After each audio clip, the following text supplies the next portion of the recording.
Hi, I'm in LUND on the Pacific Northwest in Canada. You have two heights here, so I'm going to take the higher height for me, but you might find a lower height. You want to straighten the leg as much as possible, and we're going to be stretching the hamstring muscle.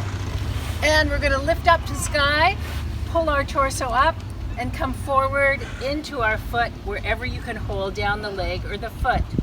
You're going to breathe 3 times into the pose, feeling the stretch all in the back, the hamstring, and breathe. Rolling back up, we're now going to turn into a lateral flexion, and we're going to bring our elbow, either our hand to our toe or elbow to our knee. Once again, you're pulling the shoulder blade back to stretch those back muscles, and now it's lateral stretch. Pull that shoulder blade back as much as you can and hold the pose. Feel that strong rotation in your lower back. Be patient and lift back up. We have a beautiful view here as we go into our next pose. We're going to rotate our body towards the leg, and we're going to take the opposite hand and reach across somewhere down the leg and bring that arm behind. As you lift the chest and look up. Beautiful. Hold the pose. Come back up to center. Bring that foot back down, and let's change legs onto the other side. Lift that leg up, lift the torso tall. Be as tall as you can from the top of the head, flex your heel. This is if you've done a lot of hiking, you want to get those hamstring muscles releasing. Look forward and then down. Hold the pose. Pull that hip joint back of that long leg.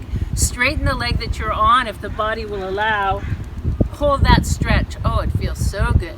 So you're finding that chair or something. Maybe your kitchen counter's is high. Roll back up to the center and turn your body. Lift the shoulder blade back and reach somewhere down your leg. Look underneath your armpit as you lift your arm to sky. Reach your hand to your toe and pull yourself over as the armpit twists around. Feel the beautiful soaking of all those internal glands. Feels wonderful. Hold the pose and come back up. Our last pose for this set of muscles of hamstrings and back muscles is bringing the body into an L shape.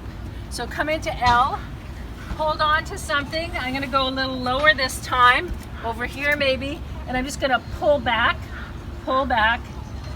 keep pulling back, stretching those back muscles. Hold the pose, keep pulling, keep dropping the nose now in between the shoulders. Pull, hold, breathe. Back of shoulder called the rotator cuff. Beautiful stretch. Hold for another couple of breaths. Pull that tail backwards and then bend the knees. Beautiful stretch for the lower leg. Turn the palms out. This is our 1-minute how-to pose. I'm going to show you how to do it. This is for this muscle that connects here and it goes to the back, as well as stretching the lower leg. Let's lift one arm up to sky, come into an arch, and start to bend the knee, and then rotate the hip forward and look up to sky. Hold that pose for 30 seconds, especially if you're sitting a lot or watching Netflix or you've hiked a lot. Sitters, this is your pose. And then go to the other leg, lift the other leg up, chop back, bend at the knee, stretching that lower leg first, and then bring it into what's called your hip flexor or iliopsoas. Start to bend the knee, bring the heel off the ground. Lift the heart to sky, squeeze your butt forward as hard as you can, come back up. This is the sitter stretch, so if you sit a lot, please do this stretch and hold for